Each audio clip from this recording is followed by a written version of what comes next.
Throughout human history, the sky has always whispered to us soft hints of mysteries beyond imagination. But sometimes, the universe doesn't whisper at all. It sends us questions so enormous they shake the foundation of everything we think we know. The strangest things we have discovered in space opens the door to the most bewildering phenomena ever recorded, each one a promise that the cosmos still hides countless layers untouched by human understanding.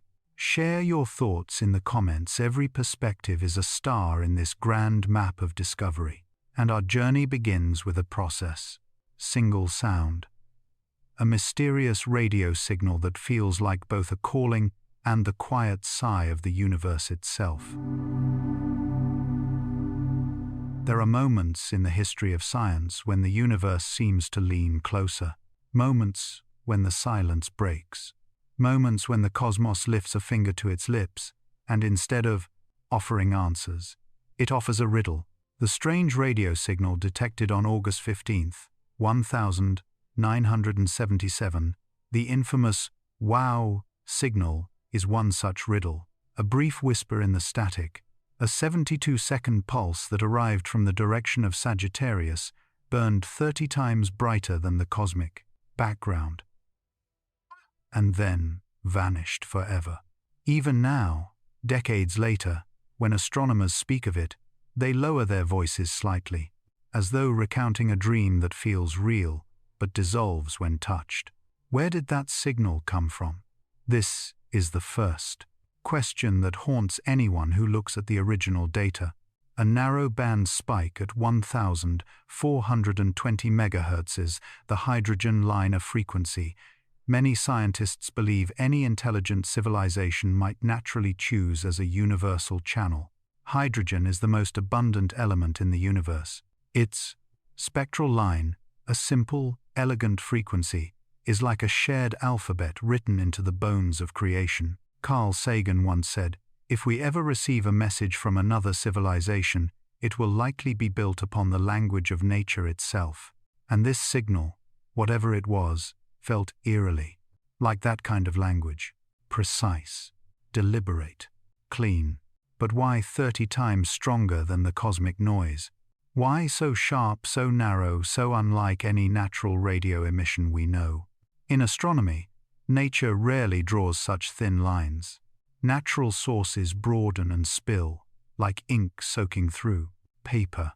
But this was a straight stroke, as if made by a careful hand. Then comes the second question, one that cloaks the mind in even deeper quiet. Why did the signal last only 72 seconds and never return? The Big Ear radio telescopes swept that region of sky many times after 1977. New telescopes, better instruments, deeper scans, yet the universe refused to repeat itself. Was it a cosmic lighthouse, its beams sweeping the galaxy, touching us only once? Was it a one-time broadcast, like a flare sent into the dark? Or was it something more? Mundane, a natural event, but of a kind we have never encountered? The astrophysicist Jerry Ehman, the man who circled the mysterious data point in red ink and wrote "wow," spent years trying to explain it away. But each attempt ended in uncertainty. What impressed me, he later reflected, was not how strange it was, but how perfectly it fit nothing we understood. If the signal was artificial, why didn't it repeat? If it was natural, what kind of natural phenomenon emits such a narrow frequency? If it came from Earth, why? Did Big Ear filter it as sky originating? These questions weave around one another like drifting constellations, refusing to settle. Seth Shostak of the SETI Institute once said, "Nature rarely produces narrow-band radio signals. If you see one, you should immediately consider that it could be engineered." Yet he also admits that without repetition, without a second heartbeat, science cannot declare the origin. There is a beauty in that uncertainty, a softness, a reminder that the cosmos does not exist to satisfy our expectations. Some researchers proposed that a passing comet created the signal. Others argued for secret military transmissions. Still others suggested satellites, aircraft, or terrestrial interference that somehow slipped through Big Ear's filters. but each explanation leaves a residue of doubt, a faint whisper that says, "No, not quite. A narrow band spike from a comet is possible, but unlikely. Aircraft and satellites tend to move, drift, scatter, and the signature does not match. We are left with a question suspended in cosmic stillness. What if it was something natural that we have never encountered?" As Nobel laureate Subramanian Chandrasekhar once wrote, "The universe is not only stranger than we imagine, it is stranger than we can imagine." Perhaps the wow signal is not evidence of extraterrestrial intelligence, but evidence that our catalogue of natural radio phenomena is still profoundly incomplete. And yet, you cannot entirely blame the human imagination for wandering beyond science. Something about the wow signal feels intentional. The hydrogen line frequency, the brightness, the clarity, almost like a cosmic knock on the door.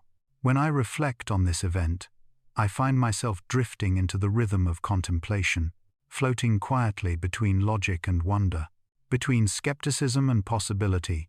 I imagine a distant world, perhaps orbiting a dim star on the far side of the galaxy, where beings with minds very different from ours built instruments to speak into the void, not knowing who might listen, not knowing whether the message would ever reach.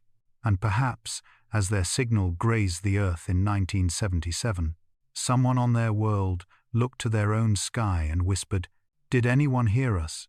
Of course, this is poetry, not science. But science, too, begins with wonder. There is one more philosophical layer to this mystery, a lesson I have come to value deeply in my own work as a scientist and storyteller. The wow signal teaches us humility.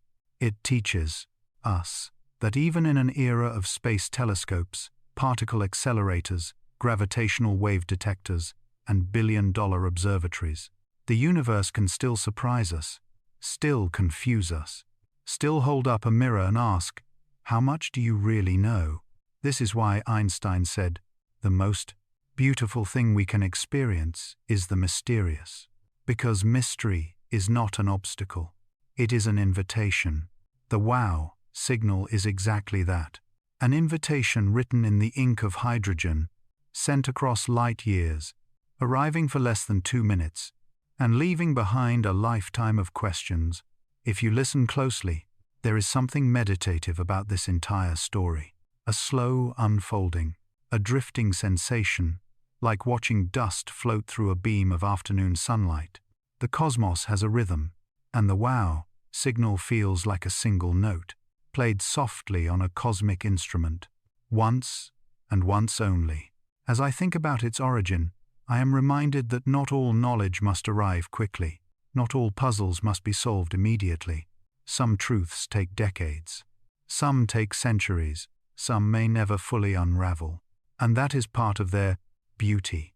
We rush through life seeking answers, but the universe seems to whisper, "Be patient." Some mysteries are meant to be lived with, not solved. In the end, whether the wow signal came from an alien civilization, a rare natural event, a comet, or something still beyond our scientific vocabulary, it remains one of the purest reminders that discovery begins at the edge of the known. And perhaps that is why this story continues to captivate us. Because deep down, each of us wants to believe the cosmos is alive with possibilities, that we are not alone, that intelligence is not a rare candle but a scattered constellation waiting to be connected. As Jill Tarter famously said, "If we are the only life in the universe, then the universe is awfully underachieving." If you have listened this far, I invite you to share your thoughts. Not because there is a right answer, but because each perspective adds another spark to the long conversation between humanity and the stars. Do you think the wow signal was natural, artificial, a coincidence, a message, or something entirely different? Let me know in the comments below. Your insight may be the missing piece in someone else's cosmic puzzle. And if you enjoy drifting through these mysteries with me, if you enjoy learning in a way that feels like resting inside the universe itself, a gentle like or subscribe helps this channel continue exploring continuing listening, continuing wondering, because our journey does not end here. It flows onward, like a river of starlight, into the next mystery, into the next phenomenon that refuses to fit our theories. So take a breath, settle into the quiet, and follow me as we step deeper into the strange, luminous questions waiting in the dark. Our next whisper from the cosmos begins with this: the most mysterious radio signal ever recorded, and the secrets hiding behind it.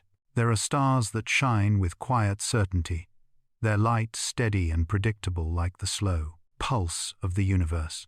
And then there is Tabby's star, a star that flickers not with the rhythm of planets or the heartbeat of stellar physics, but with something far stranger, something that bends our understanding the way gravity bends starlight. Astronomers first noticed its flickering more than a decade ago. What seemed at first like a small anomaly soon revealed itself as one of the greatest puzzles in modern astrophysics. Because Tabby's star does not simply fade for a moment like a planet passing before it. Its light can drop by 15%, then 22%, then return to normal, as if nothing happened. A planet could never cause that. A gas giant like Jupiter would dim a star by just 1%.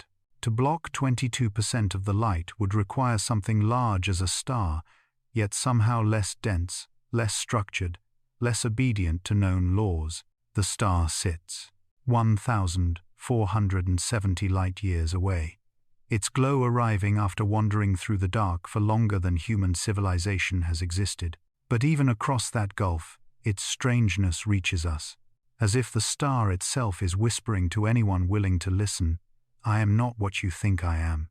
Scientists tried first to explain the dimming with the familiar mechanisms of planetary transits. But planets obey predictable orbits. Planets return on schedule. Planets do not dim a star deeply one year and barely at all the next. Tabby's star behaves like a candle flickering in an unseen wind, irregular, chaotic, alive. When the Kepler Space Telescope monitored it, its brightness dropped in ways that defied every pattern in the catalogue of stellar behavior. It was, as one astronomer said, a light curve from a star that simply should not exist. Dust was the next explanation. Perhaps clouds of fine particles passed in front of the star, scattering light like mist drifting across a lantern. Dust can dim starlight without the mass of a planet. Dust can be unpredictable, but dust should glow in infrared light as it warms. And Tabby's star showed no such warmth. The silence of infrared telescopes was as puzzling as the dimming itself. If it was dust, then where was it hiding? Why was it cold? And why did it appear in some years and vanish in others? A collision between two massive bodies, maybe shattered planets, was proposed as well. A catastrophe large enough to cast debris across the star's face. But again, the infrared glow was missing. A newborn debris cloud should blaze like embers in the dark, radiating heat. Instead, nothing, as if the universe had swept away every trace the moment after the crash, as if something wanted to hide its own fingerprints. Astronomers, when cornered by data that refuses to behave, sometimes whisper ideas that sound like science fiction, and so the notion of a Dyson-like megastructure emerged. Not a solid sphere trapping a star's light, but a swarm of energy-harvesting satellites, vast, irregular, drifting. Such a structure could dim a star erratically. Such a structure would create the strange dips we observe. Freeman Dyson himself once said, "We must leave open the possibility that we are not alone, because the alternative is to pretend that we know all things already." Yet even the boldest astronomers treat this idea gently, as one touches an ancient artifact, curious but cautious. There is no evidence of radio signals, no technosignatures, no heat waste. And advanced civilizations, if they existed there, would likely betray their presence in ways we have yet to detect. Still, astrophysicist Jason Wright put it simply, Tabby's star is so unusual that we must consider every hypothesis, including the strangest ones. The star dims. It brightens. It dims again. It changes year to year. It behaves as though wrapped in a dance we cannot yet see, and in this dance, every theory falls short. Some researchers looked deeper into the star itself. Could Tabby's star be a variable star unlike any we've ever catalogued? A star whose interior pulses with cycles unknown? But its spectrum is calm. Its temperature is steady. Its magnetic activity normal. Nothing inside it explains the chaos outside it. Others proposed swarms of exocomets, icy bodies releasing gas and dust. This was once the leading natural explanation. But again, comets glow in infrared when heated, and Tabby's star remained silent. Year after year, observation after observation, the mystery grew. Thicker, like fog rolling in layers across a dark valley. And with each layer came another question. Why are the dimmings deeper in blue light than in red? Why is the long-term fading non-linear? Why do the dips vary not just in time, but in shape, depth, and slope? Some astronomers spoke of fragmented rings of dust, others of broken moons, others of asteroid storms stirred by a passing star long ago. But each explanation solves one piece of the puzzle while breaking another. It is as though Tabby's star insists on its own individuality, as though it refuses to fit into the neat categories we expect the cosmos to obey. In the words of Kepler mission scientist Doug Caldwell, the universe is under no obligation to make sense to us. Tabby's star is a reminder of that. Yet its strangeness is not chaotic, it is poetic. Its dimmings feel like the slow blinking of a cosmic eye, half open, half hidden. Its curve of light like ripples on a lake reflecting the night sky. Its silence in infrared like a secret it refuses to reveal. Even now, after more than 10 years of study, the star behaves unpredictably, as if rehearsing a performance written in a language we have not learned to speak. It dims for days or weeks, then steadies, then dims again with a signature that resembles nothing else in the galaxy. No other known star behaves like this. Tabby's star stands alone, an outlier, a renegade, a cosmic poet whispering through fluctuations of light. The longer astronomers observe it, the deeper the mystery becomes. What began as irregular dips revealed itself to be a long-term fading trend as well.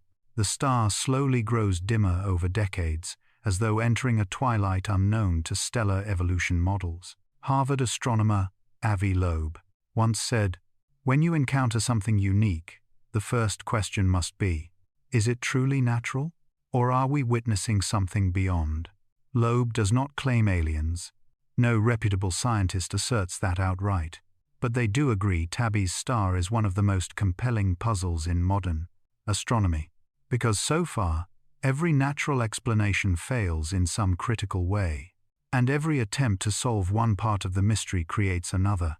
Yet perhaps the most beautiful aspect of Tabby's star is that it forces science to slow down, to breathe, to acknowledge the unknown not as failure, but as invitation. In the quiet hours of night, researchers sit before graphs of its light dips and marvel not at the confusion but at the wonder.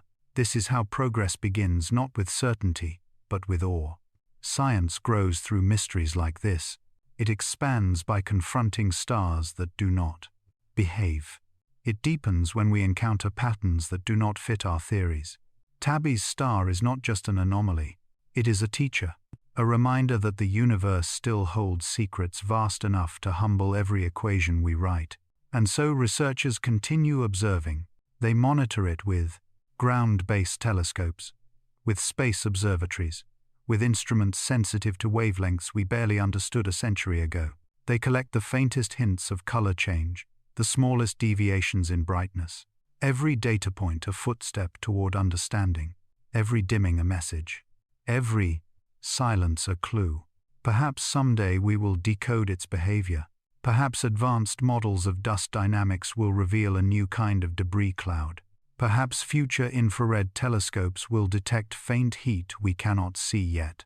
Perhaps the next generation of astronomers will uncover processes we have not imagined.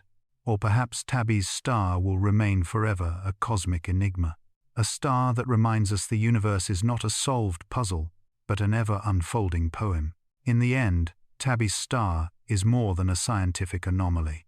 It is a meditation on uncertainty, a quiet echo of humility in a cosmos too vast for our limited knowledge, a flicker in the dark that compels us to look again and again and again.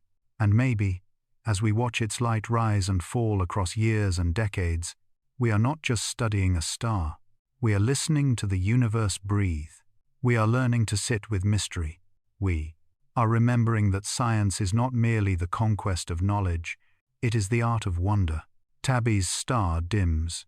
It brightens. It dims again. And with each pulse, it whispers to us, there is more here than you know. There is more here than your models predict. There is more here waiting to be discovered. And so the journey continues. Slow, patient, luminous, guided by a star that refuses to follow the rules, and a universe that still has stories to tell. They appear at the edge of our instruments, like quiet echoes of something ancient, vast rings of radio light blooming around, distant galaxies, so perfect and so immense that even seasoned astronomers pause in awe. We call them odd radio circles, ORCs, because language fails to do anything more than name the mystery. In truth, their existence is both a discovery and an invitation, a reminder that the universe, still, keeps secrets large enough to humble us. When the Australian SKA Pathfinder first revealed these shapes in 2019, the scientific world leaned closer to its screens. Not because the images were sharp, but because they were impossible. Circles of radio emission, smooth, symmetric, luminous, hovering, like halos around galaxies millions of light-years away. Nothing in the cosmic lexicon quite fit them. As the astronomer Ray Norris, who led their discovery, said, "It's rare in astronomy to find something completely new that defies every explanation you try." His voice carried the mixture of wonder and hesitation that only true anomalies inspire. ORCs stretch across distances that are almost offensive to imagination, hundreds of thousands to millions of light-years in diameter, larger than galaxy clusters, larger than entire cosmic superstructures we once considered extreme. To see one is to witness geometry imposed on chaos, to see order written in a place where gravity and turbulence usually reign. Yet the universe, in its quiet way, has chosen circles perfect, serene, echoing a kind of cosmic calligraphy. Why circles? Why so smooth, so symmetric, so unlike the jagged, violent signatures of known cosmic events? The symmetry itself is a clue, perhaps the first gentle hint that the forces shaping these structures act on enormous scales, pushing outward in all directions with uncanny uniformity, as though some ancient breath once expanded through the void. The first question scientists asked was simple. What creates a ring of radio emission this large? A shockwave? A collision? A jet? Each hypothesis was placed under the light of observation, and each seemed to bend, warp, or dissolve under scrutiny. Some proposed that ORCs are the afterglow of titanic explosions from the galaxies at their centers, that perhaps a sudden burst of star formation, or the awakening of a supermassive black hole, sent waves of energy racing outward into intergalactic space. This would create a spherical shock front, which when viewed from afar might appear as a circle. The idea is not impossible. In fact, it resembles what we see in supernova remnants, the expanding shells left behind when stars die in violence. But ORCs are too large, too powerful, too coherent. As astrophysicist Anna Scaife at the University of Manchester remarked, the energy required to produce an ORC would dwarf any standard galactic event by orders of magnitude. Others suggested the merging of galaxies could trigger such waves. Collisions on cosmic scales indeed create turmoil jets, shock fronts, immense arcs of radiation. But galaxy mergers are messy. They leave behind chaotic structures, not perfect circles. No model of galactic collision has yet reproduced the smooth, expansive halos we observe. Then attention turned to active galactic nuclei, AGN, the brilliant, turbulent hearts of galaxies where supermassive black holes feed. AGN are engines, capable of launching jets that span millions of light-years. They can sculpt lobes, bubbles, and filaments in radio frequencies. At first glance, ORCs seem to echo this behavior, but the central galaxies show no signs of current violent activity. No jets, no blazing accretion disks, no relic, structures that could account for a ring so vast. It is like hearing the echo of a song long faded, without finding any trace of the instrument that played it. If AGN are involved, their outburst must have occurred millions or tens of millions of years ago. We would be seeing the ghost of an event whose source has already gone silent, a fossilized resonance drifting through time. And yet, even this explanation struggles with the observed symmetry and size. ORCs are too perfect, their edges too smooth, their profiles too sharply defined. AGN activity rarely produces such clean geometry, so scientists reached further back into the earliest epochs of the universe. Some dared to wonder, could ORCs be the aftershocks of phenomena from the young cosmos itself? Cosmic strings, for instance, hypothetical one-dimensional defects in spacetime, might produce radio rings if they oscillated or snapped. This idea is adventurous, speculative, and thrilling. It belongs to the frontier where cosmology brushes against theoretical physics. As the physicist Brian Greene once said, the universe often reveals itself at the edges where our understanding falters. But cosmic strings remain unproven. No clear signature has been detected. To call ORCs their fingerprint would be premature. Tempting, yes, but ungrounded. And yet, there is something poetic in imagining them as ripples in space-time itself, ancient scars from a universe still cooling, still stabilizing, still learning to become what we now observe. Another mystery deepens the riddle: the galaxies at the centers of ORCs. Why are they placed so precisely, so elegantly, as though the circles were drawn around them? Is that coincidence? Or is the galaxy the origin of the event that sculpted the ring? Astronomers lean toward causality. Nature rarely arranges such symmetry without purpose. But the galaxies appear ordinary, quiet ellipticals, lacking the drama one might expect from a progenitor of cosmic waves. And then comes the strangest clue of all: the frequencies and intensity of the radio. Waves emitted by ORCs do not match any known phenomenon. They are too faint to be typical AGN relics, too large to be supernova shells, too uniform to be merger debris. Their spectra whisper of shock waves, yet deny the fingerprints of familiar processes. It is radio light from an unknown mechanism, a language we do not yet speak. In the cosmic silence, that is perhaps the most haunting part. So what are ORCs? Shockwaves of forgotten cataclysms? Ripples of black holes long past their prime? Relics of ancient collisions? Or something more exotic, structures knitted into space-time by the universe's primordial architecture? Each explanation fits a piece of the puzzle, yet none fits all. The scientist's puzzle remains whole, the circle unbroken. As astrophysicist Alyssa Goodman put it beautifully, every time we think we know the cosmos, it reminds us how young our understanding truly is. The ORCs stand as testament to that humility.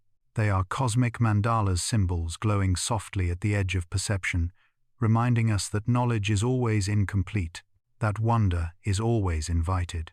What fascinates researchers most is not merely the scale or perfection of these rings, but the implication they carry. If ORCs represent a new class of cosmic structure, then our models of how galaxies live, breathe, and evolve may need rewriting, perhaps gently, perhaps radically. Science has always advanced by confronting anomalies. These circles may be the next whisper calling us forward, and forward we go. We refine our telescopes, sharpen our algorithms, build instruments capable of seeing deeper into the radio sky. The square-kilometer array, once completed, may reveal thousands of ORCs, maybe millions. Patterns might emerge. Hidden laws may unveil themselves. Perhaps ORCs are common, simply invisible until now. Perhaps they mark a universal phase in the life cycle of galaxies, one we never recognized before. Or perhaps they are rare, sacred geometries written only in certain corners of space-time. If so, each one becomes more precious, a cosmic lotus blooming in darkness.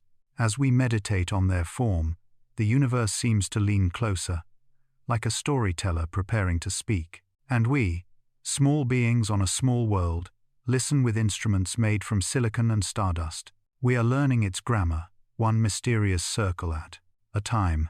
For now, ORCs remain what their name implies: odd, beautifully odd, provocatively odd, quiet anomalies drifting at the outskirts of our comprehension.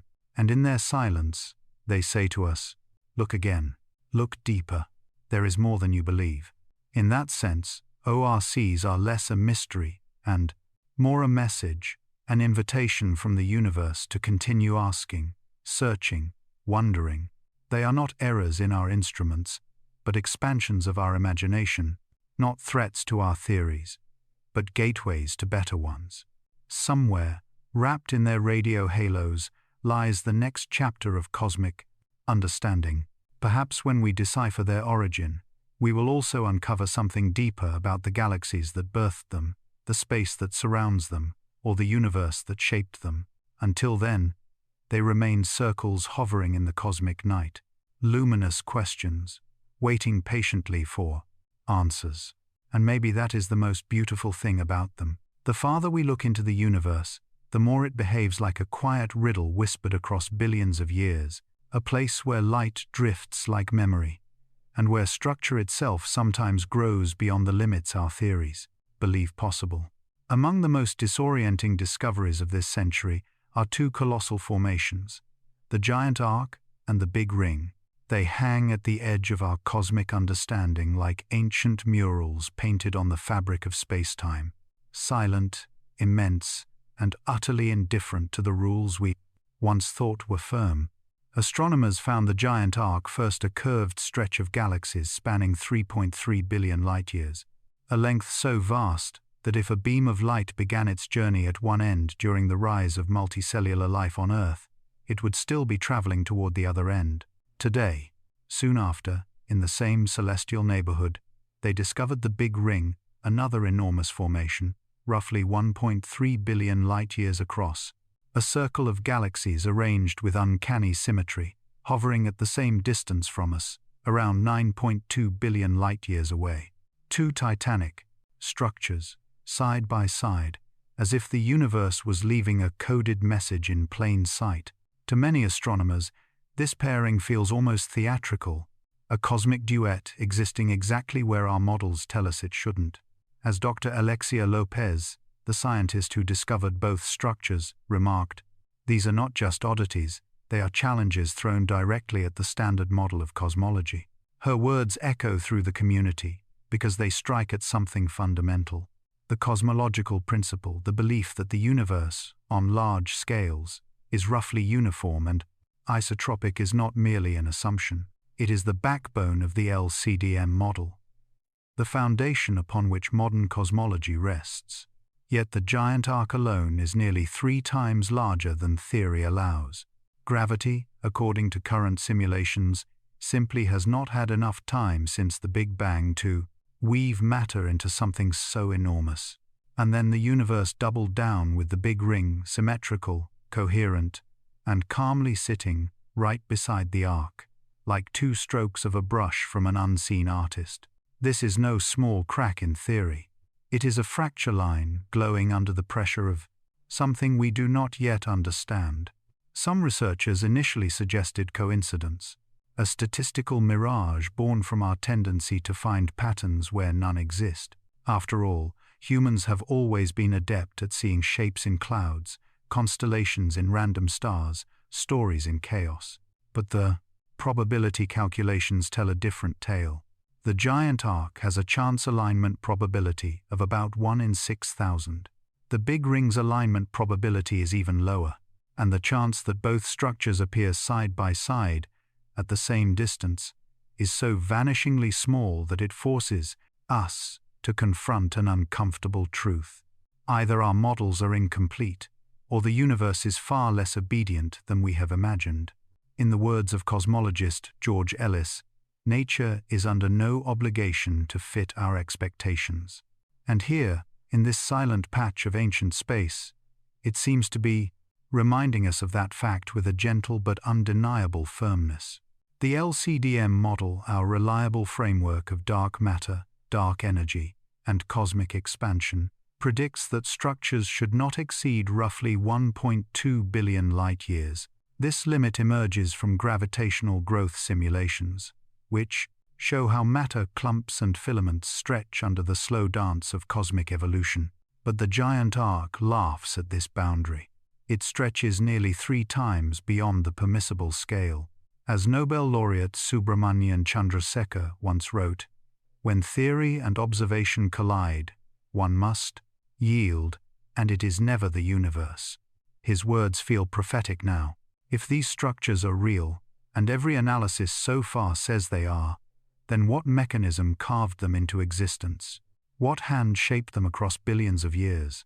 Some have proposed a relic pattern from the very early universe, some primordial wave imprinted during cosmic inflation, a ripple frozen in space-time like a fingerprint left by creation itself. Others whisper about exotic physics, cosmic strings, topological defects, traces of high-energy processes long erased from the visible cosmos. There is also a quieter, humbler possibility. Perhaps the universe is simply lumpier than we thought. Perhaps homogeneity is not as universal as our equations desire. As physicist Jim Peebles once said, the universe is under no obligation to look smooth just because we prefer smoothness. If the cosmological principle falters, then many assumptions built upon it may require revision, not destruction, but refinement, like tuning a musical instrument that has slipped out of harmony with the sky. The mystery deepens when we consider the symmetry of the Big Ring. When galaxies arrange themselves into a near-perfect loop spanning 1 billion light-years, it begs the question, what sculpted such order out of the chaos of expansion? What guided matter into that curve, that rhythm, that cosmic choreography? Even simulations of complex large-scale structure have never produced anything quite like it. Some theorists suggest that both structures might be related to baryon acoustic oscillations, the ancient sound waves in the early universe that set preferred distances between clusters of galaxies. But these oscillations produce patterns only about 500 million light-years across, far smaller than the arc or ring. It would be like hearing a flute and attributing it to a thunderstorm. The scales simply do not match. Others propose that these structures are snapshots of galaxy evolution shaped along vast filaments of dark matter. Dark matter, after all, forms the skeleton of cosmic architecture. But even dark matter's invisible fingers are not expected to weave structures at these monstrous scales. The most reserved voices still point cautiously towards statistical illusion, but as the data continues to hold firm, that explanation grows thinner, like fog lifting from a 10 horizon, revealing a landscape too distinct to dismiss. Perhaps the most compelling idea does not come from certainty, but from curiosity. Perhaps these structures are windows, glimpses into physical processes we have not yet conceived. Processes as natural to the universe as tides are to Earth, but still hidden from us. When quasar redshifts were discovered, they shattered our understanding of galactic distances. When cosmic acceleration was found, it forced us to invent dark energy. When the CMB was mapped, it reshaped our history of the early universe. Time and again, the cosmos expands our vocabulary by presenting things we cannot describe. The giant arc and the Big Ring might be preparing us for another such expansion. And in the background of all this scientific debate is something quieter, a sense of awe, almost spiritual in tone, resting behind the data. Because these structures are not simply measurements. They are scenes, grand murals drawn across the sky long before Earth formed, long before the first molecule learned to dream. Their size is so overwhelming that human language strains to hold it. Their symmetry so delicate it feels intentional, even though we know intention is not a scientific force. And yet, standing under the night sky, it is hard not to feel the poetic weight of these discoveries.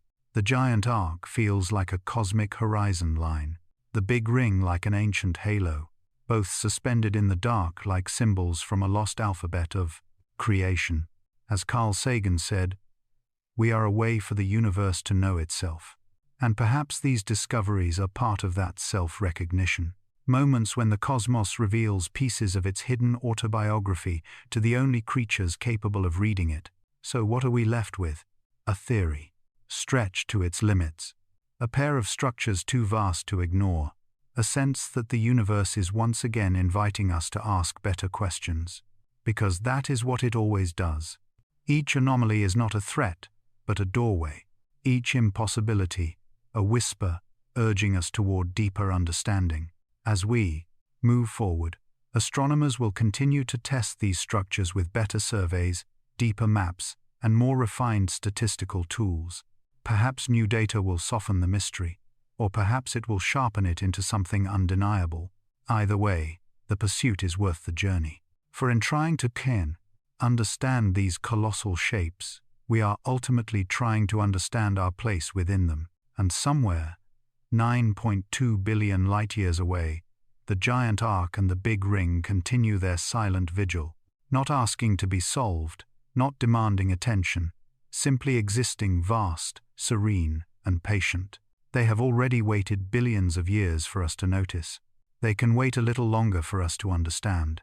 Until then, they remain gentle reminders that the universe is not done surprising us. That the sky still holds secrets proportioned on a scale so immense they slip past the nets of our current ideas, and that every discovery, no matter how perplexing, is an invitation to think, to wonder, to reach. So as you listen to this and drift through the quiet of your own thoughts, feel free to share what these structures stir in you.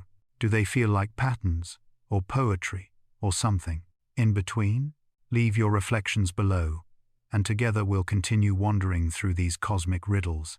Because beyond this point, our journey leads deeper still into the next enigma waiting in the dark.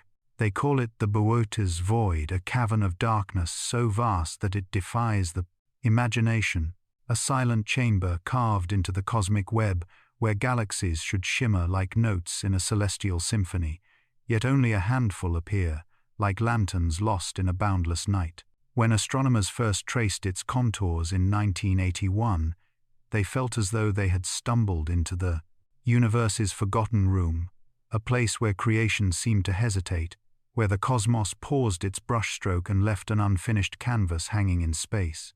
At roughly 330 million light-years in diameter, the void is incomprehensibly large, large enough to swallow thousands of galaxies, large enough to challenge everything we think we know about how structure forms in the universe. According to average cosmic density, there should be 2,000 galaxies drifting inside this region. Instead, we find around 60, a mere whisper of what should be there. A mismatch so severe, so unsettling, that cosmologists still revisit the question with a mixture of scientific curiosity and quiet awe. As the astrophysicist Gregory Aldring once remarked, if the universe is a tapestry, the Boötes void is the place where the thread slipped from the needle. And that is perhaps the most poetic way to understand this anomaly. A cosmic dropped stitch, a desert carved by gravity, or something deeper. Voids are normal in the cosmic web, empty cavities surrounded by filaments of galaxies, the natural consequence of gravitational clustering over billions of years. Simulations show them forming slowly as denser regions draw matter inward, leaving behind vast pockets of nothingness. But Boötes void is not normal. Its sheer size pushes up against the theoretical boundary of what gravity could carve out in the lifetime of the universe. To put it simply, Boötes void is too empty, too wide, and too quiet to be explained easily. Even cosmologist Jim Peebles, considered one of the fathers of modern structure formation theory, once reflected, "Voids surprise us because they remember something about the early universe that we no longer do." And perhaps that is the key. Boötes void may be less about emptiness and more about memory. The galaxies that do exist inside are strange. And then there are the galaxies within this cosmic desert, isolated islands adrift in an astronomical ocean. Normally, galaxies interact. They collide, merge, distort each other's shapes, strip away gas, ignite star formation, and sometimes tear each other apart. But inside the void, galaxies are alone for millions of light years in all directions. Isolation becomes its own kind of evolutionary pressure, a silence that shapes. And so scientists notice something peculiar. Many galaxies in the Boötes void show unusual morphologies, warped disks, odd star formation histories, or bursts of activity that seem out of step with galaxies of similar mass elsewhere. Some spiral galaxies appear strangely pristine. Others ignite star formation at rates that feel disconnected from their environment. One astronomer remarked, almost with a whisper, "It is as if these galaxies grew up without neighbors, without arguments, without collisions, without the usual cosmic sign. Childhood. Inside the void, galaxies live in cosmic solitude, and solitude inevitably leaves its mark. Is the void a fossil from the universe's earliest moments? If gravity alone cannot easily sculpt a region so large and so empty, then perhaps we must look further back to the first fractions of a second after the Big Bang, back to a time when the universe was smaller than a proton, yet already seeded with tiny fluctuations, quantum ripples that inflation would stretch across unimaginable distances. Some cosmologists have proposed that Boötes void may be the result of an unusually large primordial underdensity, a quantum chance event, a statistical rarity multiplied by inflation into a monstrous hollowness. As Alan Guth, father of inflation theory, once said, "Inflation magnifies the quantum breadth of the universe." If the Boötes void began as a slightly thinner region in the early universe, inflation could have expanded that slight thinness into the cosmic desert we see today. This idea is elegant. It fits the mathematics, but it raises its own haunting question. Why here? Why such an extreme fluctuation, when the universe overall is so smooth? Smooth enough that the cosmic microwave background has variations only 1 part in 100,000. Smooth enough that structure should form in modest clumps, not in yawning abysses. And yet there it is.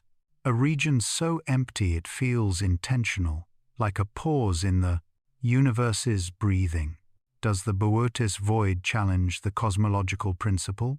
The cosmological principle, the idea that the universe is uniform on the largest scales, is a cornerstone of modern cosmology.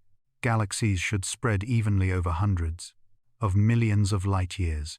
Huge structures exist, yes, but statistical consistency should hold. And yet Boötes void, like the giant arc or big ring, seems to whisper, "Are you sure? If structure can be this uneven, if landscape can be this asymmetric, if emptiness can be this profound, then perhaps the universe is not as homogeneous as we assume." Cosmologist Subir Sarkar has argued for years that our universe may not be perfectly uniform, stating, "The assumption of homogeneity is a convenience, not a measurement." Boötes void adds weight to that argument. A quiet, stubborn weight. A place where time feels different. When you imagine this region, a strange emotion emerges, as if time itself slows down there. As if the universe expands more softly in that emptiness. As if cosmic evolution whispers rather than sings. And perhaps this feeling is not entirely irrational. Density affects cosmic expansion. Less matter means less gravitational resistance. Less gravitational resistance means slightly faster local expansion. Inside the void, space might stretch a little more freely, a little more gently. A cosmic sigh. A thought experiment. If you lived inside the void, imagine standing on a planet inside the Boötes void. Night skies would feel unsettlingly empty. Few galaxies would pierce the darkness. The familiar Milky Way-like brilliance would be replaced by thin scatterings of light. Your civilization might conclude that the universe itself is dark, sparse, perhaps even dying. This is the philosophical sting of cosmic voids. Your location determines your worldview. As Carl Sagan famously said, "We are a way for the universe to know itself."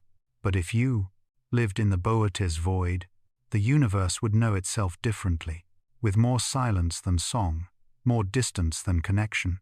Is it possible the void is not a single void at all?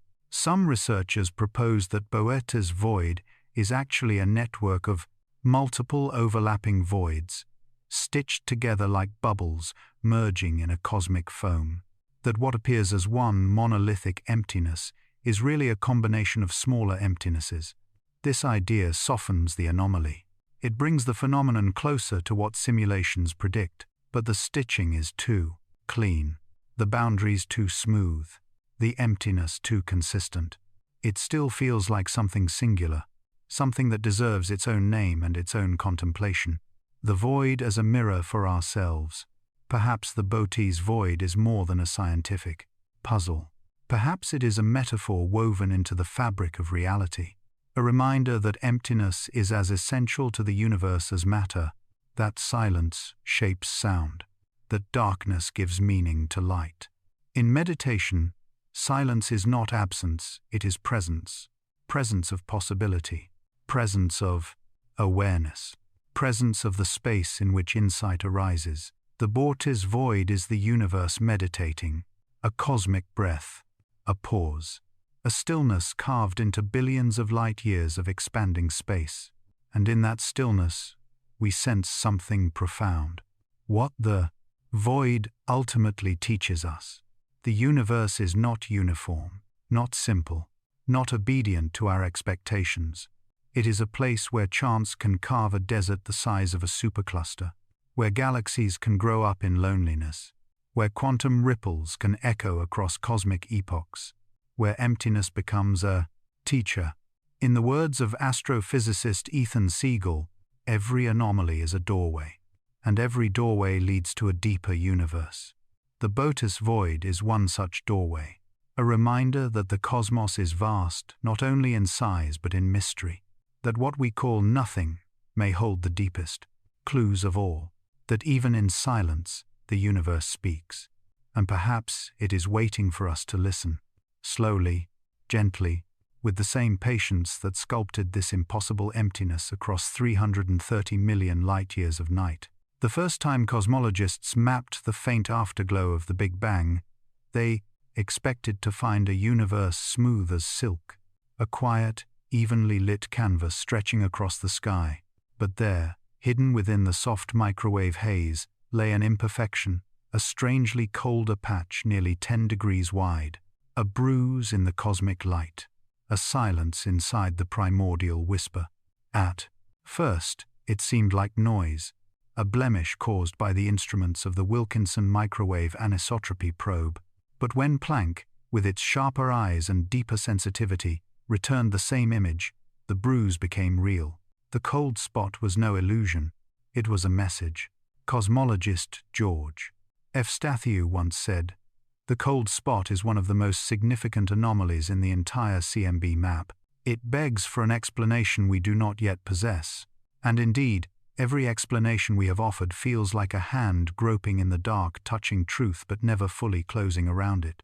The cold spot is colder than it should be, not just slightly but significantly, radically, improbably colder. If the early universe followed our simplest models, such a vast region of suppressed temperature would have only about a 2% chance of appearing by random fluctuation. 2%. A narrow statistical doorway through which something enormous has slipped. The first hypothesis that emerged was elegant. A supervoid, a colossal emptiness, might sit between us and this region of the sky. As photons from the early universe pass through a void, they lose a little energy, climbing out of its weakened gravitational well. And though they regain some energy as they fall back in on the other side, the expansion of space ensures the trade is never even. The result is a subtle cooling, a cosmic sigh. For a moment, this idea seemed promising.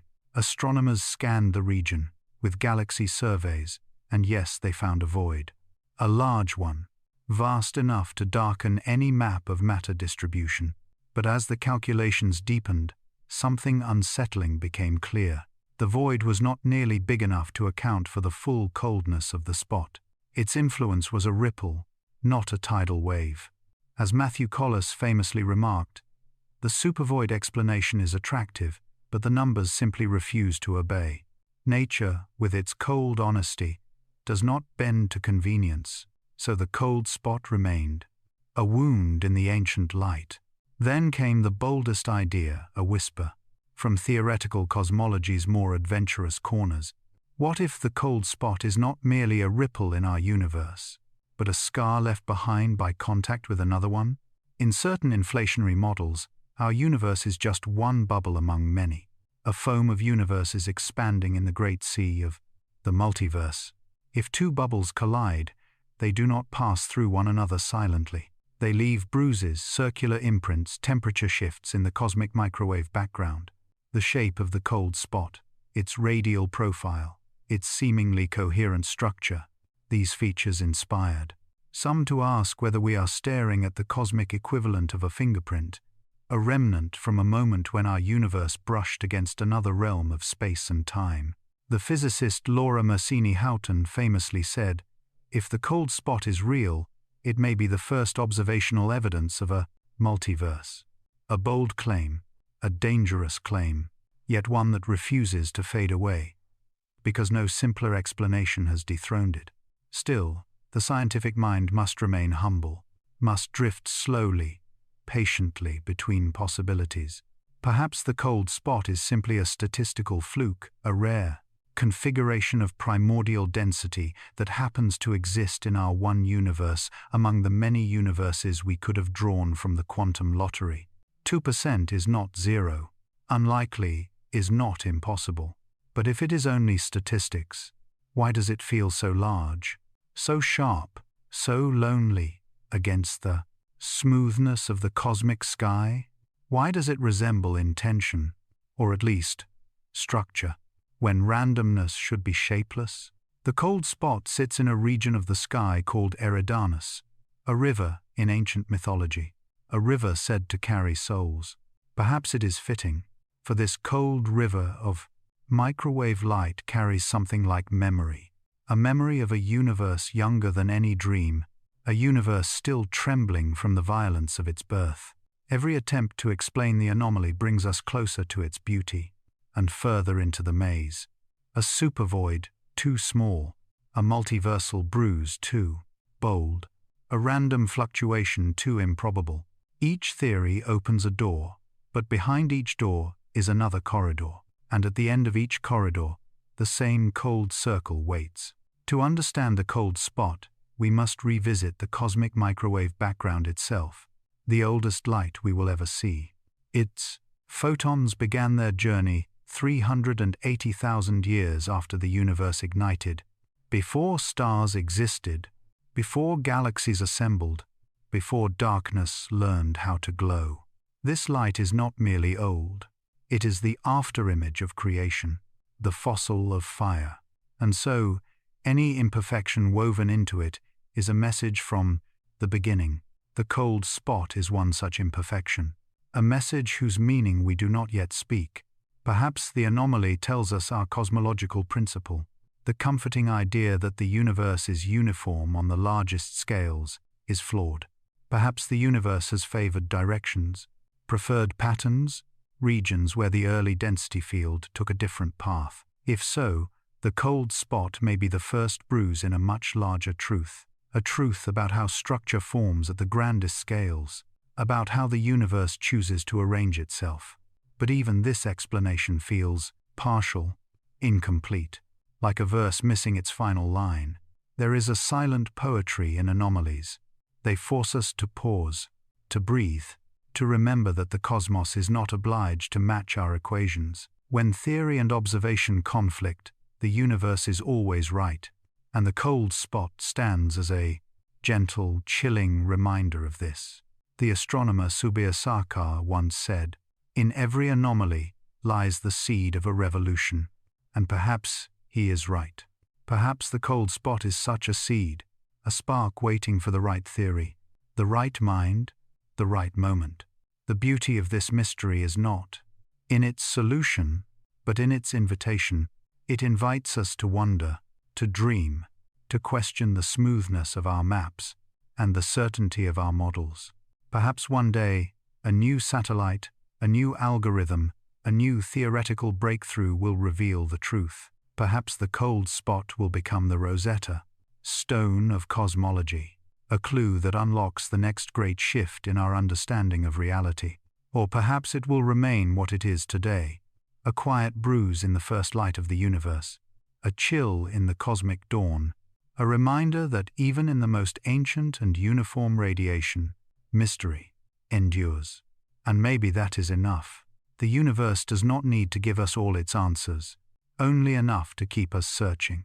Tonight, imagine that cold region, vast as 50 moons across the sky, and remember that it has been with us since the birth of time, carrying its secret across 13.8 billion years, just to rest upon our telescopes, a secret large enough to reshape cosmology, subtle enough to be ignored, beautiful enough to haunt. The cold spot is not just a temperature anomaly, it is a question, and questions, in the language of the cosmos, are the purest form of truth. So, breathe slowly.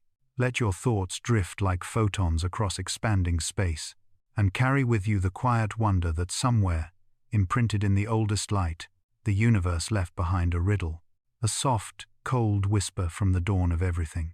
There are some mysteries in the universe that drift toward us like falling snowflakes, gentle, delicate, easy to ignore. And then there are those that arrive like a stone dropped into still water, sending ripples through everything we think we understand. Przybylski's star is one of those stones, and the ripples it creates have reached across decades of astronomy, unsettling both theory and expectation. It shines quietly in the constellation Centaurus, an ordinary star at first glance, pale and unassuming, as if it were just another point of light stitched onto the cosmic tapestry. But when scientists first examined its spectrum in the 1,960 seconds, there, in the soft lines of its starlight, lay the fingerprints of elements that should not be there: technetium, promethium, radioactive isotopes so short-lived that any star born with them should have long since lost them to decay. Yet, decade after decade, study after study, these impossible elements return as if renewed by some hidden hand. It is as though the star is being replenished from within, as though the universe itself whispers through it, challenging us to look deeper. Carl Sagan once said, "The universe is not only stranger than we imagine, it is stranger than we can imagine." If he had lived to see this star's modern data, he would perhaps repeat that line with an even quieter sense of awe. Because Przybylski's star does not simply stretch the rules of stellar physics, it breaks them in plain sight, without shame, without explanation. Scientists have tried to imagine a mechanism inside the star powerful enough to forge new technetium and promethium and lift them to the surface. A hidden furnace, a nuclear process not found in any model, not charted in any textbook. If such a process exists, it would require a rewriting of stellar physics, a shift as dramatic as the leap from Newton to Einstein.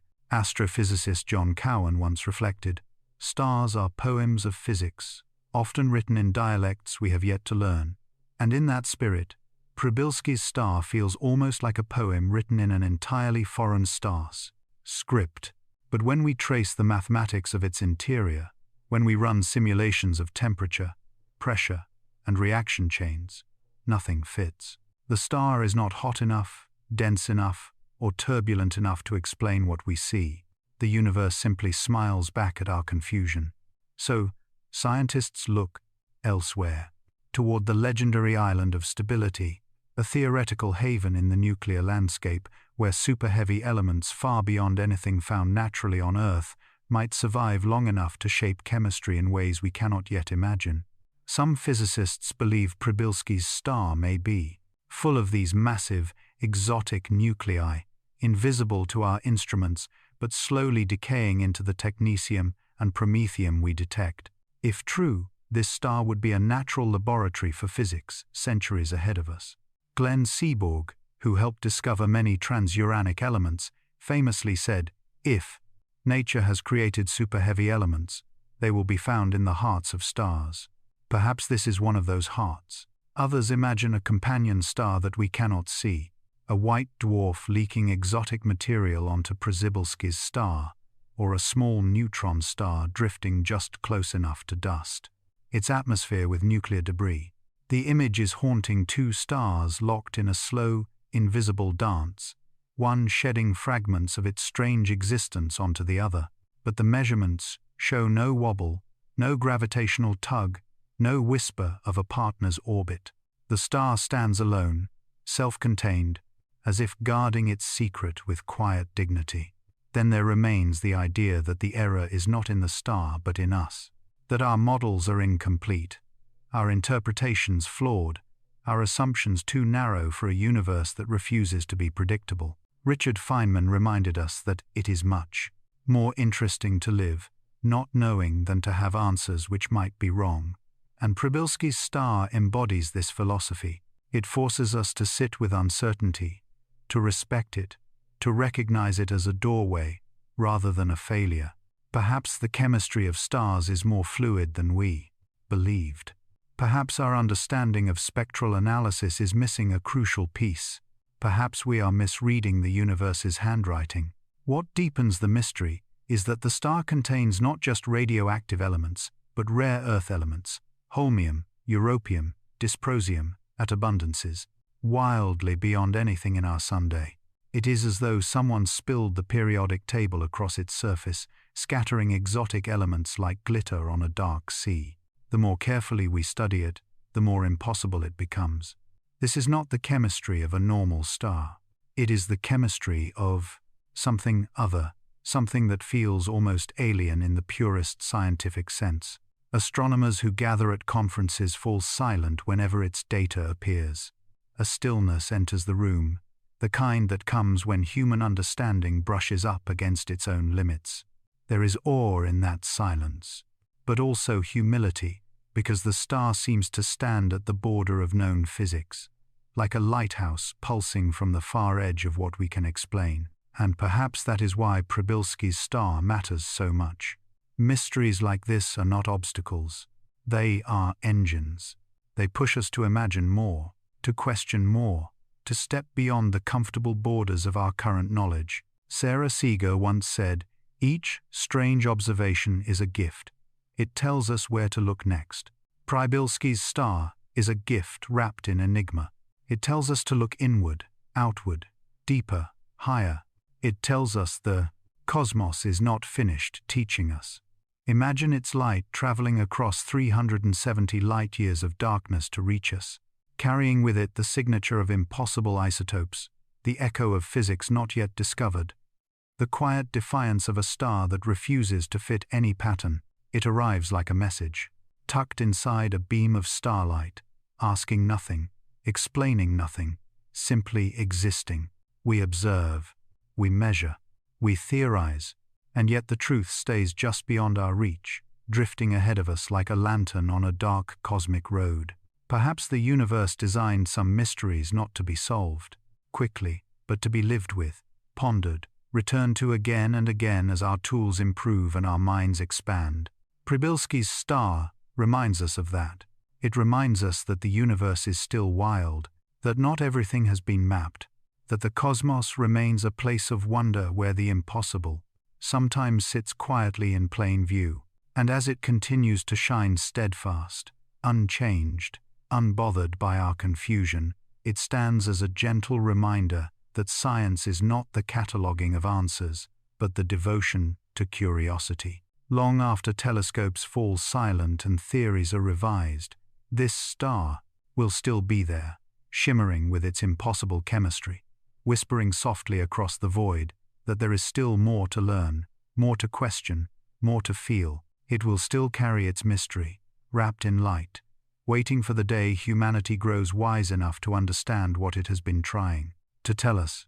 It began with a whisper from the darkness, a flicker of motion against the great stillness of the solar system, like a traveler brushing past the edge of a dream. Astronomers first saw it in October 2017, a faint line on a telescope image, an object moving far too quickly and far too strangely to be bound by the sun's gravity.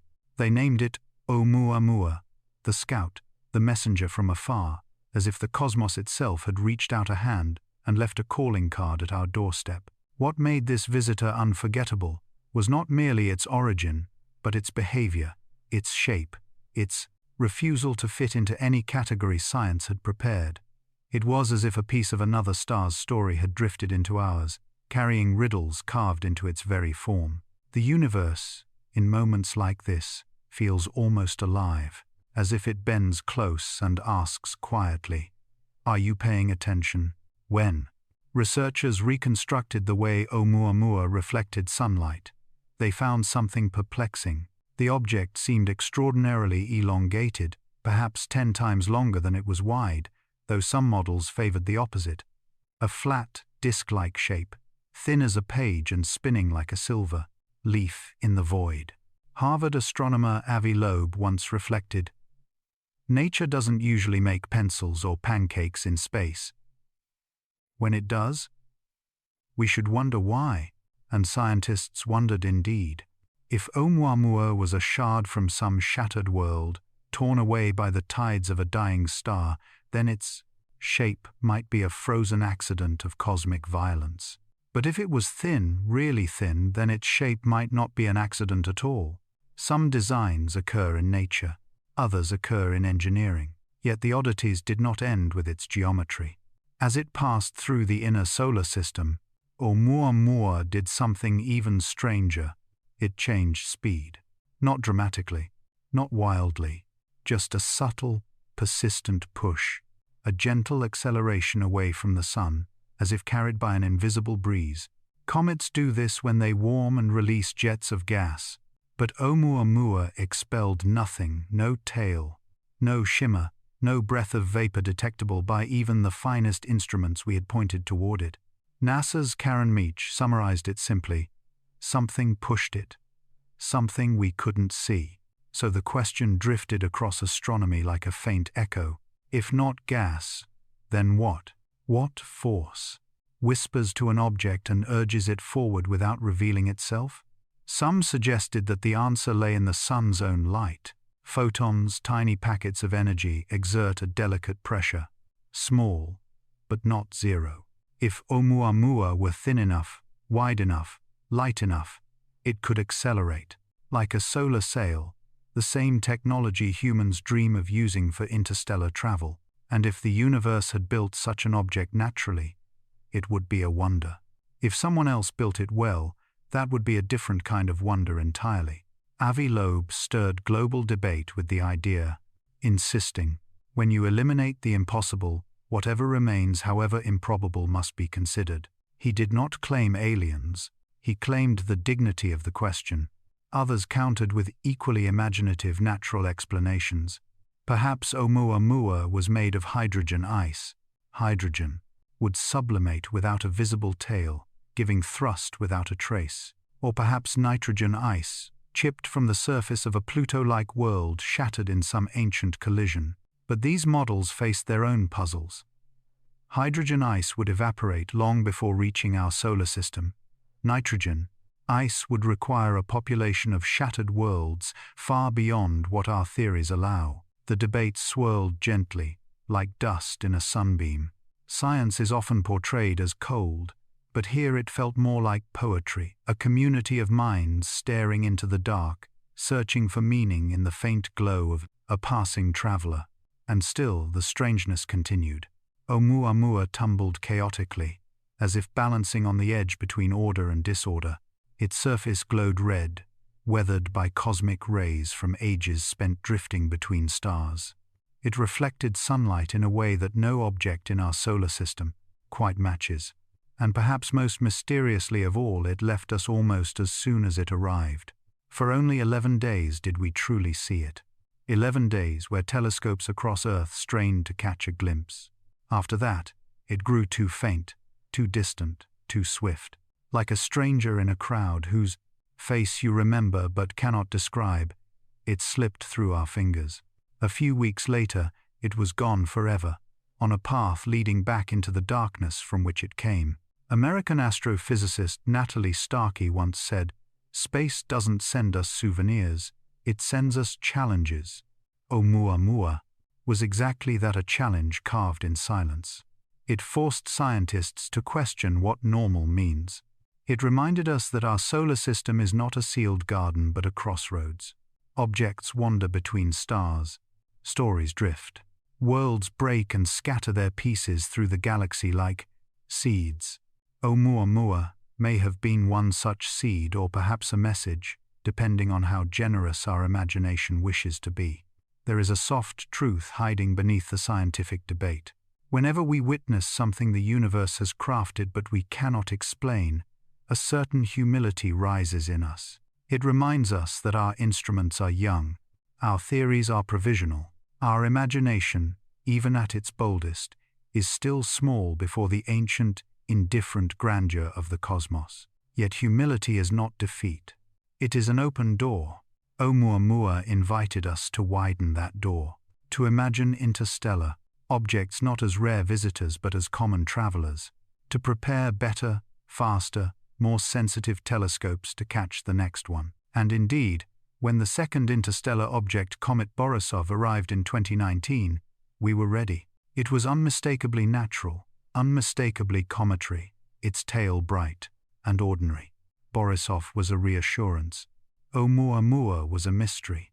And in the tension between the ordinary and the extraordinary, science grows. Perhaps Oumuamua is already far beyond our reach, tumbling silently through the void between stars, glowing faintly with the memory of our sun on its scarred surface. Perhaps it will wander for millions of years more, never approaching any star so closely again. Or perhaps, somewhere in the unimaginable vastness, another civilization once looked up and wondered at its passing, asking the same questions we now ask. The astronomer Paul Chodas once said, "If the universe wanted to remind us how little we know, Oumuamua was a perfect messenger." The name feels more fitting with each passing year, and so we return to the silence it left behind. A silence filled not with emptiness but with possibility. A silence in which every theory is a lantern, every observation a stepping stone. A silence that tells us gently that the next messenger may already be on its way. For now, Oumuamua is a story written across 11 days of human attention and billions of years of cosmic wandering. A story without an ending. A question without an answer. A visitor whose presence lingers even in its absence. In the stillness between stars, where gravity is soft and time is deep, objects drift like thoughts in a dreaming mind. Some thoughts fleeting, some transformative. Oumuamua may be both. It may be neither. But whatever it was, it touched our imagination, and that alone is a kind of truth. As you drift with these thoughts, feel the gentle hum of the universe beneath them, that slow, ancient breath that carries secrets across the dark. One day, perhaps soon, another interstellar traveler will appear and offer us a new riddle, a new whisper. And when it does, we will listen more closely, watch more carefully, wonder more deeply. Until then, let Oumuamua remain what it has always been, a messenger from afar, a reminder of how much we have yet to learn, a quiet visitor moving forever through the silent, star-lit sea. When astronomers first saw AT2018 Cow ignite in the darkness, it was as if the universe had opened one brilliant eye for just a moment, a blue-white blink so intense that it outshone its entire galaxy. Most supernovae bloom like flowers, slow, majestic, taking weeks to reach their peak. But AT2018 Cow did not bloom. It erupted. It flared like a cosmic heartbeat. A pulse that rose and fell in mere days, brightening 100 times stronger than any familiar stellar death. And in that impossible flash, it whispered a question that still troubles even the calmest minds in astrophysics. What kind of event burns so fiercely, so quickly, and then fades like a ghost slipping back into the void. To study an FBOT is to feel the universe tug gently at the hem of our knowledge, to sense that behind the curtain of ordinary physics, something untamed is moving. As astrophysicist Anna Ho once said, FBOTs are like the cosmic equivalent of a scream in a quiet room. They demand attention because everything about them defies what we expect stars to do. Her words linger because they capture the emotional truth. These explosions feel wrong, as if the cosmos is showing us a page from a book we haven't learned to read. At 2018, Cow rose in brightness with impossible speed, becoming a lighthouse of blue fire that pierced across 200 million light-years. Its temperature soared to tens of thousands of degrees, radiating a sapphire glow, rare even among the most violent events in the universe. Normally, when a star dies, its outer layers unfold in slow motion. The shockwave takes time to propagate, the ejector expands, cools, and only then does the light curve reach its peak. But the cow, this strange visitor of light and heat, refused to follow the script. It brightened in days, it faded in weeks, and throughout its brief life, its light remained disturbingly hot and blue, as though its core had never cooled. Why so bright? Why so fast? Why so blue? The questions drift through astronomy like ripples across a still lake. Each answer proposed is a stone thrown into deep water, sinking, leaving only circles of possibility behind. Some astronomers believe an FBOT is the violent birth cry of a newborn black hole. Imagine the core of a massive star collapsing in on itself. Imagine gravity tightening its invisible fist until matter cannot resist any longer. And imagine, in that moment of surrender, a jet of energy punching through the dying star's surface like a spear of blue lightning. Such a jet would create exactly the kind of fast rise, intense heat, and rapid decay we see. As astrophysicist Brian Metzger notes, if you were standing near a collapsing star forming a black hole, you would witness energy release on a scale nature rarely permits. FBOTs might be the observable fingerprints of that birth. But other scientists look toward a different kind of violence, something even more haunting. Perhaps AT2018 Cow was a star torn apart by a black hole, shredded into ribbons of plasma that spiraled inward, heating to unimaginable temperatures. Tidal disruption events, as they're known, usually take months. Yet in some conditions, a small black hole, a compact star, an unfortunate trajectory, everything could happen more quickly, more brutally, more luminously. The star would not go quietly. It would go in a flash, a scream of blue light, a bolt that defies expectation. And yet, even these explanations feel incomplete, because AT2018 Cow was too fast, too blue, too bright. Its X-ray emissions pulsed like a heartbeat, suggesting the presence of a compact object, perhaps a magnetar spinning with the fury of youth, perhaps a black hole feeding for the first time. As NASA researcher Patrick Kay says, when you see variability that rapid, you know something small is powering the light. Something dense. Something with extreme gravity or extreme magnetic fields. The universe seldom shows us its engines directly. FBOTs may be the rare moments when the machine behind creation glows through its own dust. Some have suggested the collision of a white dwarf and a neutron star, two stellar remnants, one dense as diamond, the other dense as an atom's nucleus, spiraling into each other until gravity finally triumphs. Such a collision would release energy violently, swiftly, and might produce the high temperatures seen in FBOTs. But again, something feels off. The timelines involved, the luminosity, the color, none align perfectly. Every hypothesis gets close enough to tempt belief, then slips away. This is the strange grace of FBOTs. They offer partial truths, shards of explanation, glimmers of understanding that dissolve the moment we try to hold them. They sit at the crossroads between stellar death and stellar birth, between black hole formation and gravitational destruction, between what we know and what we suspect. The color, the vivid blue that earned them the name fast blue optical transients, comes from heat, yes, but not ordinary heat. This is the heat of matter accelerated to a fraction of light speed, the heat of shockwaves moving through plasma like thunder through a storm cloud, the heat of a newborn compact object injecting its own energy into the debris around it. The blue is a signature, a fingerprint, a whisper from the heart of the blast that says, "Look closely, there is something new here." But the greatest mystery may be their rarity. Why, in a universe of trillions of stars, do we only see a handful of F-bots? Are we catching them at the exact second they flare? Are they truly rare, or are they simply brief, so brief that we miss most of them, like fireflies that glow once and never again? As astrophysicist Ido Berger once said, "The sky is vast, and events that last days are easy to overlook."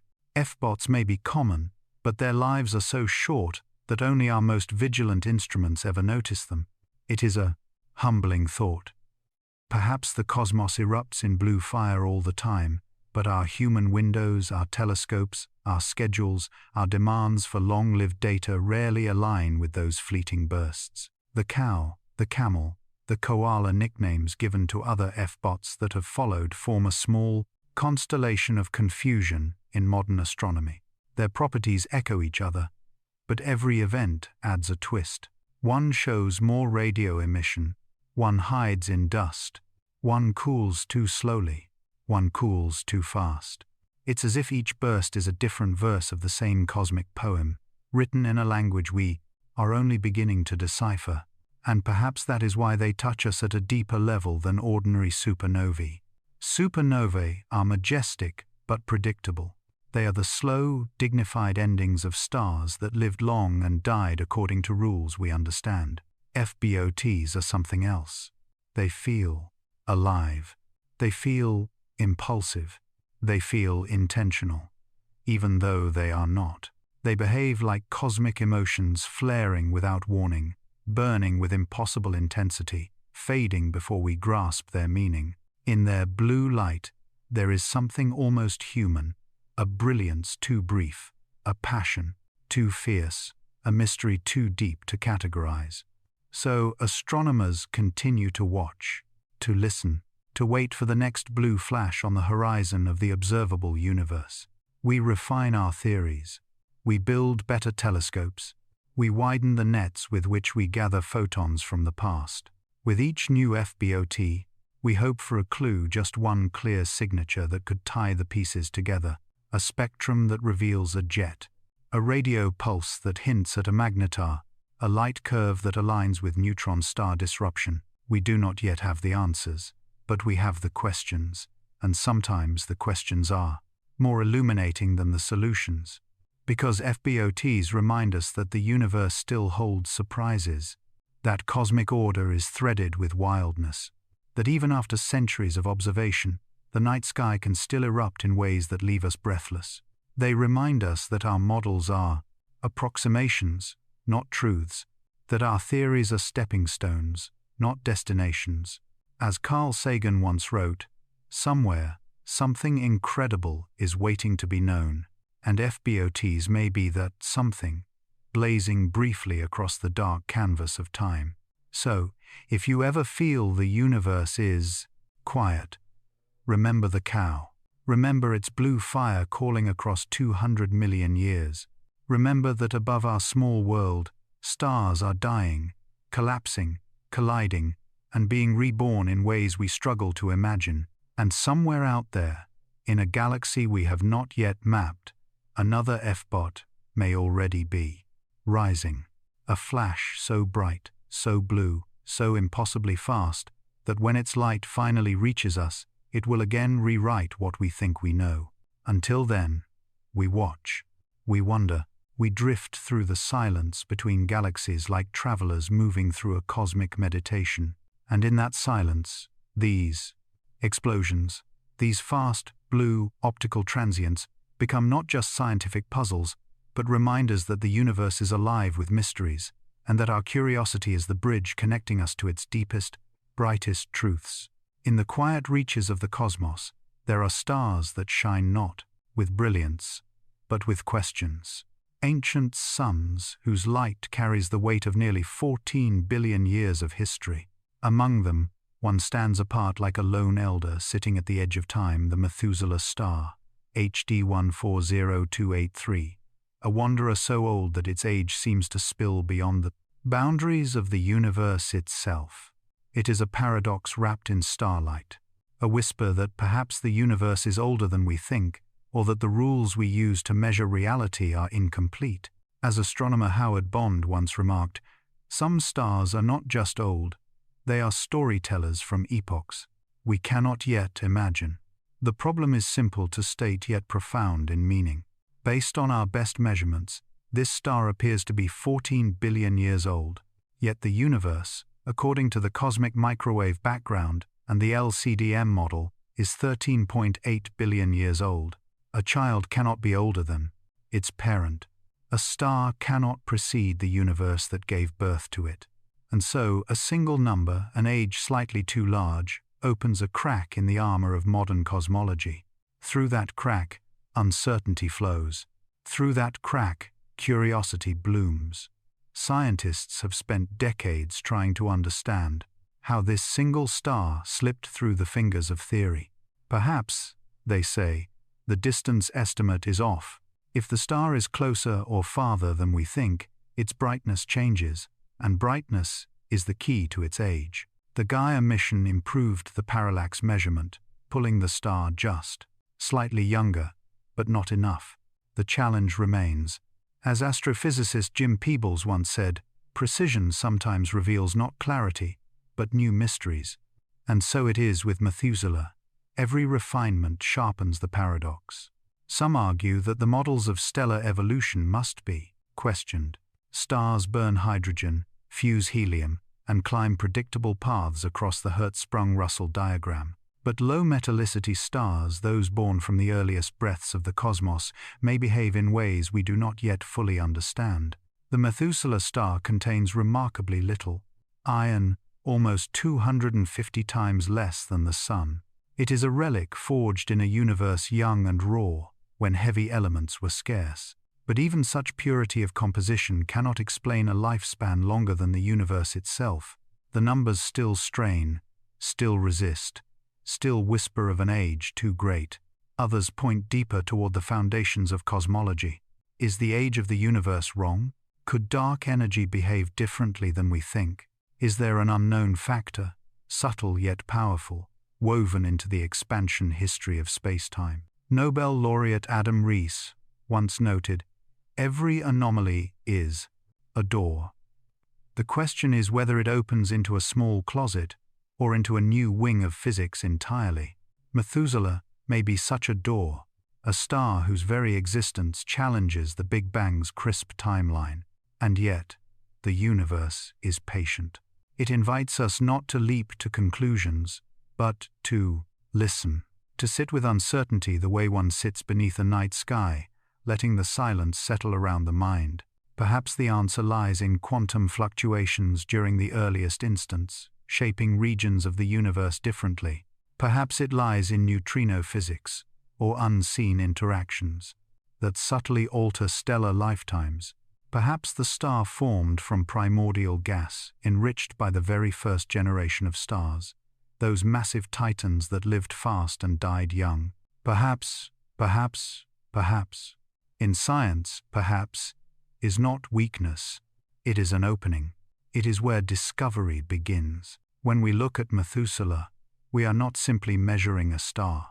We are measuring the reliability of our cosmic clock. We are testing the stories we tell about creation, time, and destiny. Its light has traveled nearly 200 light-years to reach us, a fragile message carried across epochs. A message saying that the universe may be stranger, older, or more intricate than even our boldest equations suggest. Carl Sagan once reminded us, somewhere, something incredible is waiting to be known. And as that pale star flickers in Libra's quiet corner, it is hard not to feel he was speaking of this very enigma. The low metal content of HD 140283 reveals that it was born when the universe was still clearing the ashes of the first supernovae, a time when galaxies were mere sketches, when darkness outweighed light, when cosmic structures were still finding their shape. It is a second-generation star, but a very early one, perhaps born just a few 100 million years after the universe itself. That alone makes it ancient beyond measure, but it still should not exceed the age of the cosmos. Unless either the cosmos or the star has a story we have yet to understand, through decades of study, scientists have chipped away at the numbers, adjusting models, refining physics, recalculating uncertainties, yet the star remains too old, perched at the boundary between fact and impossibility. It is as if time itself stretched slightly differently in the region where it was born, as if the star remembers an era that physics has not yet fully mapped. One researcher poignantly said, "This star is a fossil not of matter, but of time, a fragment of chronology that does not quite fit the puzzle. And so we float with it, through ideas that shimmer like stardust. Maybe the cosmological constant changed over time. Maybe early dark matter behaved differently. Maybe the cooling rate of the young universe was not uniform. Maybe the equations of stellar opacity require revision. Maybe the answer lies in a piece of physics we haven't dreamt yet, under the slow, meditative drift of cosmic reflection." These may not be contradictions. They may be guideposts pointing toward the next great understanding. The Methuselah star teaches us not to fear being wrong, for in science, being wrong is often the first step toward being more right than before. It teaches us that the universe is not obligated to match our expectations, that our models are merely lanterns in a vast darkness, lighting only a small circle around our feet. Beyond that circle lies possibility. Beyond that circle lies truth. And so, as we drift through this cosmic tale with slow breath and quiet wonder, the star continues to shine, not in defiance of the universe's age, but as a reminder that knowledge evolves, that time is not just a measurement but a mystery, that even the smallest contradiction can open the largest questions. Its light becomes a kind of meditation, a calm, steady pulse from the edge of cosmic memory, urging us to keep looking, keep questioning, keep learning, for perhaps the age discrepancy is not a flaw, but an invitation to lift another veil from the face of the universe, to rewrite a chapter in the story of creation, to discover that the cosmos is deeper and more astonishing than we have ever imagined. And in that soft glow, drifting through the silence of space, the Methuselah star continues to whisper, not of certainty, but of wonder. Not of answers, but of horizons. Not of endings, but of beginnings still, waiting in the dark. The story of the Methuselah star lingers in the mind like a soft echo in an ancient cathedral of light. Across its pale surface, time itself seems to shimmer, for here lies a star whose age presses against the very border of possibility. Our measurements whisper that it is nearly 14 billion years old, slightly older than the universe, and this quiet contradiction has become one of the most haunting riddles in modern astronomy. Scientists have tried to resolve the tension by revisiting every step of our cosmic arithmetic. Perhaps the distance is faintly off. Perhaps the models of stellar evolution require a subtle correction. Perhaps the low metallicity, so pristine, so ancient, makes the star burn differently than our equations allow. And still, the numbers resist, as if the star were gently telling us that our understanding of time, of space, of creation itself, may not yet be complete. Some suggest the universe might have expanded differently in its earliest instance. Some look toward dark energy or new physics. Some simply breathe in the mystery, content that science grows stronger when confronted with the unknown. For as Carl Sagan once said, some part of us knows that this is where we came from here, among the stars. And so the Methuselah star stands not as a contradiction, but as an invitation to humility, to curiosity, to discovery, to accept that the cosmos still holds secrets large enough to make our best theories tremble. Its light, traveling almost 200 years to reach us, carries a message from the young universe, that even in an age of precision and powerful telescopes, wonder remains, mystery remains, and the journey of understanding is far from over. The star shines on in quiet defiance, reminding us that the universe is older, deeper, and more imaginative than we dare to believe.